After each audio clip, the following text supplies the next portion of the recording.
Good evening, I'm Saul Saenz, and this is ABC-7 Extra Sunday edition. The nation has a new president, and Joe Biden's inauguration signals changes for the borderland. The most visible change can be seen by El Pasoans accustomed to watching workers tear down the old border barrier and work on the new and much taller border wall. Just hours after being inaugurated, President Biden signed an executive order calling for a halt to construction of the border wall. Deportation of Dreamers, children brought to the U.S. by migrant parents, also known as DACA, was also suspended. Migrant protection protocols will remain in Mexico policy for asylum seekers suspended as well. El Paso Emergency Management is preparing in case of borderland sees another surge similar to the one we experienced in the summer of 2019. Tonight, I'll ask representatives from both parties what other changes we can expect under a new presidential administration. I want to welcome my guest, ABC-7 Extra Sunday edition, Congresswoman Veronica Escobar. And Congresswoman, thank you so much for taking time to talk to us. Such a pleasure. Thank you for having me. Let's talk about the significance of Joe Biden being inaugurated as president on Wednesday. Your thoughts? Well, the significance also is that we have our first woman and a woman of color who is serving as our vice president. So it was a really incredibly historic moment. I feel very privileged to have been able to represent El Paso during the inauguration and to be there for that, you know, what should have been all along a peaceful transfer of power. I believe that this is a really critical moment in American history. We've just come off of 4 very dark years, a period of time where America grew more divided, where injustices and inequalities grew more significant, and where our government really didn't address some of the biggest challenges that we're facing. And so President Biden inherits not just those challenges that went unaddressed, challenges like the climate crisis, like inequality, economic inequality, like racial injustice, the need for humanity in our immigration system. Not only did he inherit all of those challenges, but he inherited a somewhat broken government. We've seen agencies decimated, agencies that have been in effect looted of their most valuable resource, which is veteran longtime civil servants who were driven out or who left. So there's a lot of work that needs to happen, and it needs to happen right away. But I firmly believe that President Biden and Vice President Harris are up to the task. Let's get to the nuts and bolts and the business at hand. How will this impact El Paso, i.e. we have 2 big issues right now facing the borderland, the pandemic and immigration. It's been widely written that President Biden will do away with a lot of President Trump's immigration policies. Your opinion on that? It has to happen, and it has to happen as quickly as possible. Many of those immigration policies have been challenged in court. Many of us believe they are unlawful, unconstitutional. They are a violation of the foundation of who we are as a nation. There is no doubt, Saul, that we face a tremendous challenge, not just in the United States of America, but across the globe with mass migration that is caused by economic instability, by persecution, by the climate crisis and people's inability to eat, shrinking shorelines, drought, etc. We are no different than any other hemisphere. The problem that we've seen, as I referenced in my opening, is that we've had 4 years of an administration that chose to kick the can down the road, basically. In other words, not only did the Trump administration not address root causes or come up with any real solutions to the challenges that mass migration brings, but he made things worse. So the Biden administration, Congress, we have a lot of work to do, and rightfully so, immigration is at the top of that list, a list that includes many other urgent crises. Let's go through some of those on that list. Let's talk about DACA. Let's talk about migrant protection protocols. And of course, what every El Pasoan sees when they drive along El Paso is the wall. Will there be a detente? Will there be a stop and end to construction of the border wall, to your knowledge? Well, President Biden, when he was candidate Biden, promised that he would stop the building of the wall. The wall is not only ineffective, but it is incredibly costly. It doesn't just cost what Donald Trump literally stole from the Department of Defense, the funding that he took from DOD, but the maintenance costs going into the future are enormous. And the wall doesn't address root causes. It doesn't stop asylum seekers. So my hope is that President Biden does indeed stop the building of any more walls. And in fact, the work that needs to be done is work with Southern partners in our hemisphere to address why people are migrating. You talked about Remain in Mexico. That needs to be brought to an end immediately. All of those asylum seekers who are waiting for their day in court, who are in America's legal asylum system, they need to very quickly be reunited with their sponsor, where they can make sure that they are safe, where they await their day in court, and where we let the justice system move the way that it did before Donald Trump. And the rapid expulsions also need to come to an end. Now, all of that is going to be a huge challenge because the Senate has already created a roadblock to getting the nomination of Alejandro Mayorkas, to be Secretary of the Department of Homeland Security. There's already one roadblock there. But the sooner he can get confirmed, the sooner that we can begin to truly address these issues. Congresswoman, we're going to take a really quick break, but we're going to continue our conversation with Congresswoman Veronica Escobar when we come back. This is ABC-7 Extra, where news comes first.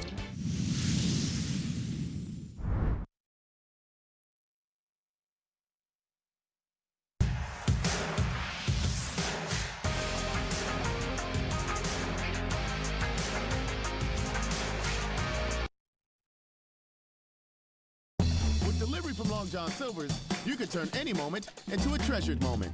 Choose from our fish and shrimp, grilled salmon and shrimp, or fish and chicken variety platters. Visit longjohnsilvers.com to find delivery near you. Long John Silver's, fish yeah. Texas Tech Physicians of El Paso cares. Your health and safety are our priority, and we're here to care for you. Our healthcare representatives will schedule your appointments with our physicians on the phone or online, so you don't have to delay your healthcare. For in-person visits, our clinics have implemented safety measures to ensure social distancing, so your visit is safe and stress-free. Texas Tech Physicians of El Paso, it's more than a passion, it's a calling. Find a clinic now. Start 2021 on the right foot. Come to Bravo Chevrolet in Las Cruces, where Bravo makes the difference. That's right, Audie. Come to Bravo Las Cruces and you get immediate savings. This 2020 Chevy Volt you can save over $11,000 on. That's a Bravo deal. Or get your 2021 Chevy Silverado and save over $5,000 with your Bravo deals. El Paso, come to Bravo Las Cruces and get a Bravo deal. It's just a hop away. You can see these crosses have Congratulations to Madeline Otterly and David Avila for winning first place in the Texas Associated Press Awards for their spot news story on the makeshift memorial at the Cielo Vista Walmart.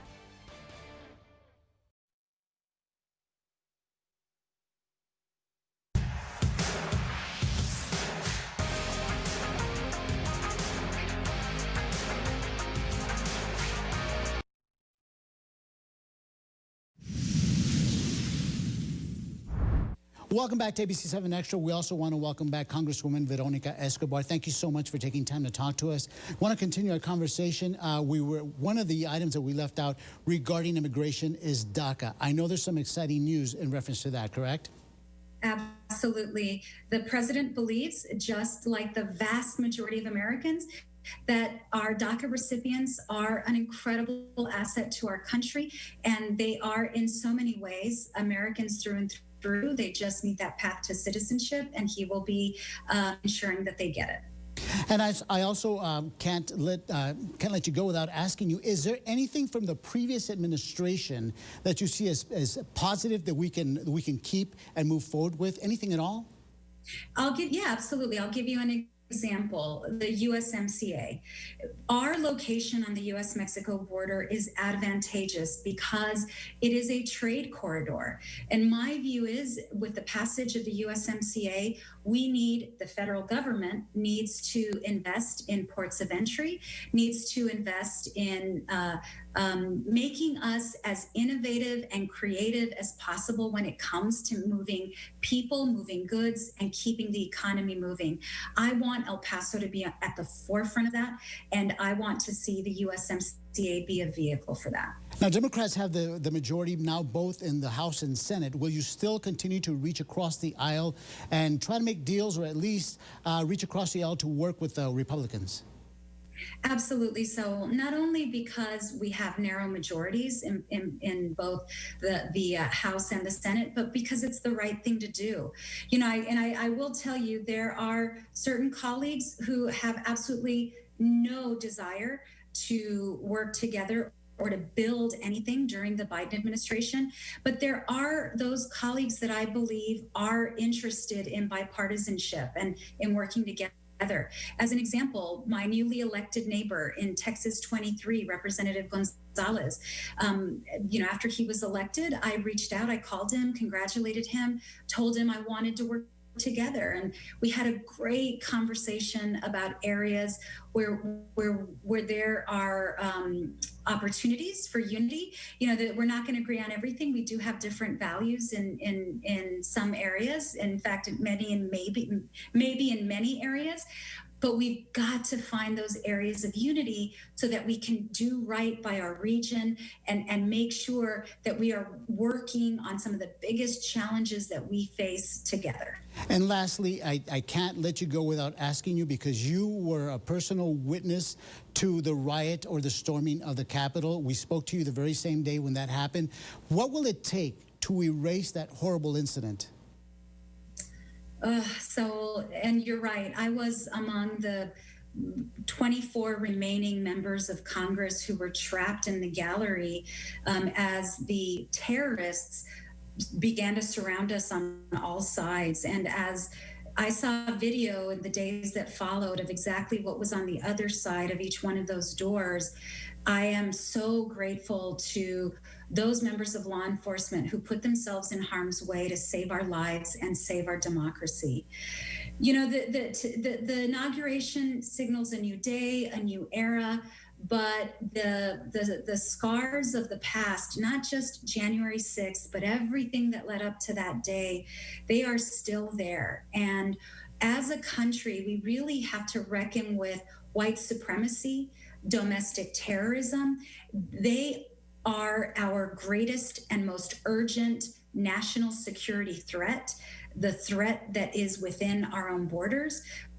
We also have to look at misinformation and the way that so many Americans believe in just absolutely illogical and confounding conspiracy theories. People have been programmed to believe things that most logical people would understand is not true. We've got to understand what happened in our country, how we stop the spread of misinformation, and how we begin to work together with truth, a basis rooted in truth. So we have a long way to go, Saul, but I am very committed to that journey, very committed to getting our country back on track, unified, healed, and focused on addressing those big challenges that we face. Congresswoman Veronica Escobar, thank you so much for taking time to talk to us on Sunday Extra. When you pay extra for a turbocharged engine, you might feel the need to show it off. But if it comes standard, you might not. Quick call or come by your Volkswagen dealer today and lease the sporty, driver-inspired 2021 Jetta S for just $199 a month. Great American Steakburger is El Paso's original steakburger restaurant, providing outstanding food and service based on the tradition of our founders since 1985. Our two locations on the east side at Yarborough and Montwood and on the west side at Mesa Hills near Sunland Park Mall have on-site, hand-cut, aged choice steaks, as well as an amazing selection of delicious seafood and, of course, our signature steakburgers. Dine in our family-friendly atmosphere or order to go and enjoy your favorite meal at home. Enjoy your next meal out with the Great American Steakburger family, El Paso owned and operated for over 35 years. 2021 just got bigger at Oscar Leaser's Hyundai of El Paso, with bigger incentives and bigger savings on hundreds of new Hyundais. Kick off 2021 with a new Hyundai with 0% APR for 72 months plus $1,000 bonus cash. You'll save thousands with 0% financing for 72 months. And new 2021 Konas and 2021 Sonatas. Your choice, $199 a month. New year, bigger savings at Oscar Leaser's Hyundai of El Paso.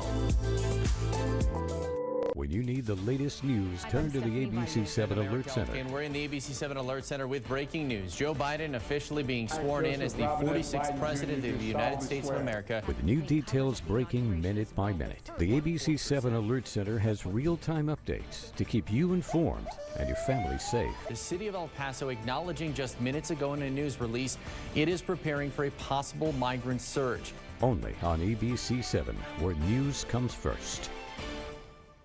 Your family has a wide range of personalities, and so does ours. Meet the Volkswagen family of SUVs. Click, call, or come by your Volkswagen dealer today and lease a stylish and versatile 2020 Atlas Cross Sport SE Tech for just $369 a month.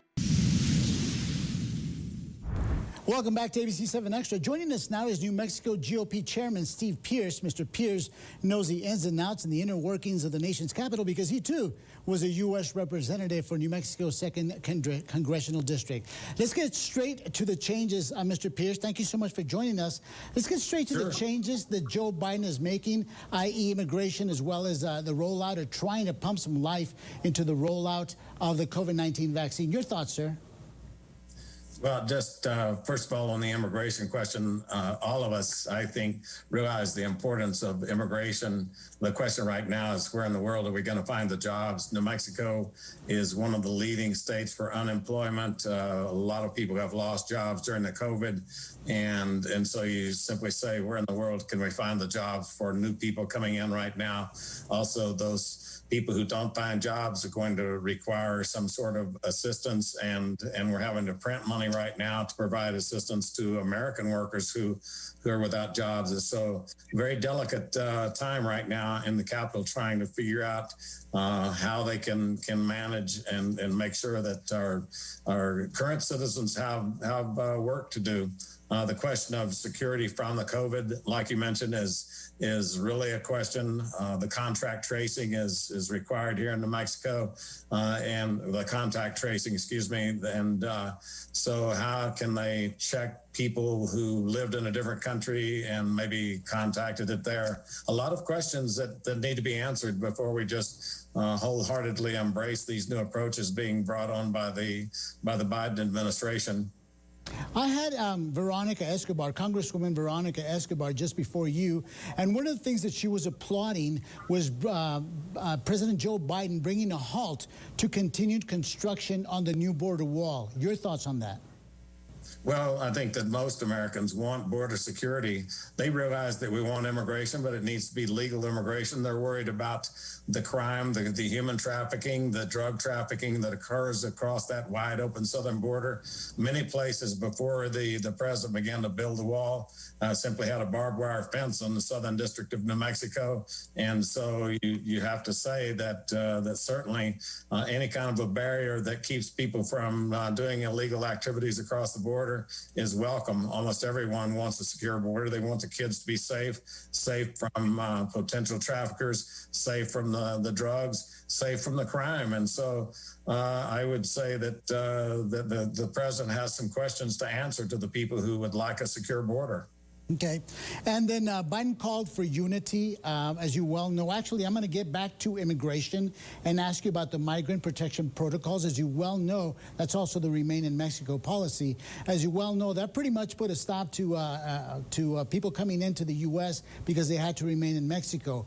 President Biden is lifting that as well, the MPPs. Your thought on that, sir? Well, again, they're under the Obama administration. That's where they built what they're calling the cages. I visited those during that period of time. There's not many other options if you're going to hold people until, number one, their health status clears, until the background check clears. If you don't have a place to hold them, you simply release them. Many of the people who have COVID don't show the symptoms for 14 days. You have people being released into the population. You've got health concerns that I think a lot of people are worried about. In New Mexico, we're not even letting our kids go to school yet. Very limited basis there. We are not allowed to go into restaurants to dine. With all of these pretty severe restrictions on us, then we have the potential that we're going to see people who have not been vetted properly on the health status, on their criminal background. A lot of things that really come into play when they talk about opening up the borders the way they are, tearing down the wall, or stopping building it, whatever. And I don't know if you listened to President Biden's inauguration speech, but during that speech, he called for unity. And Congresswoman Veronica Escobar said that, yes, she will reach across the aisle to try to work together with the Republicans. Given the divisive nature that we have happening right now in Congress, do you think that's possible, that Democrats and Republicans can work together, most especially now that the Democrats have the majority in both the House and, of course, partially in the Senate? I served at a time when the Democrats had the speakership, had the majority in the House. I served when Republicans had the majority. And I will tell you that most people up there are there to work across the aisle.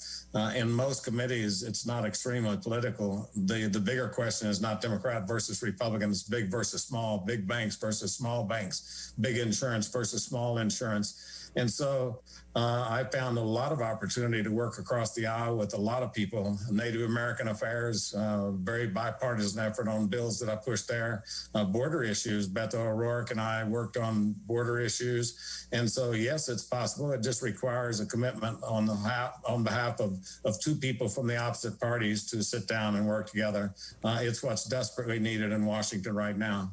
There's a lot of divisiveness going on right now, most especially after what happened at the Capitol, at the nation's Capitol, when a lot of people stormed the nation's Capitol. And, of course, a lot of people are talking about, most especially the Democrats, as you well know, are saying that President Trump triggered that, or that he incited that violence. Do you agree with that, and what are your thoughts on that? Well, the incitement is obviously in the eye of the beholder.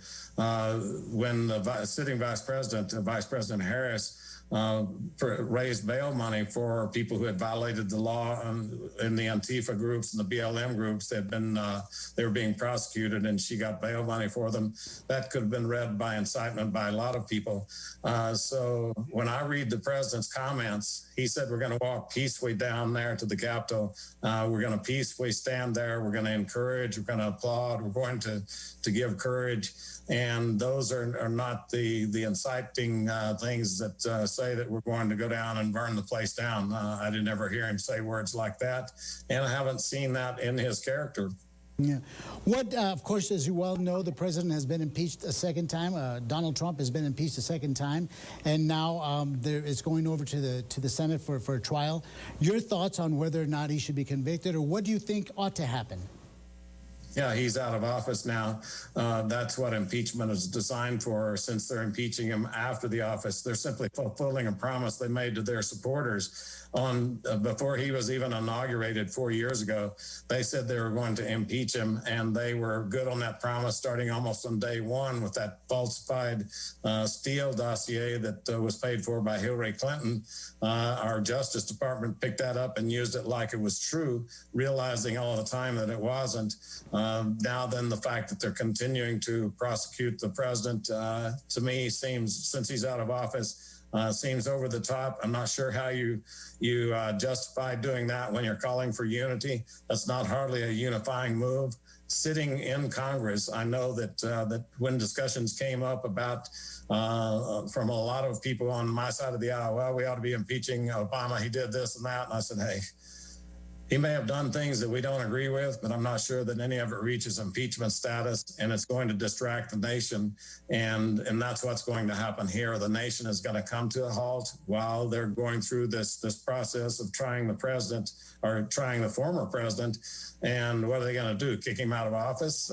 He's already out of office. Again, it seems like the wrong thing if you're trying to unify the nation. What is your best hope now that Joe Biden has been inaugurated, now that he is the President of the United States, the 46th President of the United States? What is your best hope will happen from now moving forward, from now on? Yeah, I would hope that we continue to build our economy back and create the jobs that existed before the COVID set in. I would hope that we continue to be energy self-sufficient. I'm not sure that those hopes are playing out, but those are my hopes that he does actually bring the country together, that he's not sincere when he talks about re-education camps or whatever the left is talking about for people who voted for President Trump. That's 75 million people. That's a lot of people to re-educate. It sounds like a different nation. It sounds like Vietnam, or it sounds like other one-party states, Venezuela, Cuba. And so I just hope that that is just talk and that it goes away and we start rebuilding the country. Okay, well, Mr. Steve Pierce, thank you so much for taking time to talk to us. Absolutely. Thanks a lot. Appreciate you all. The chairman of the GOP in New Mexico. Thank you so much. Have a nice evening. And thank you for joining us. I'm Saul Saenz, and this has been ABC-7 Extra. Good night y buenas noches.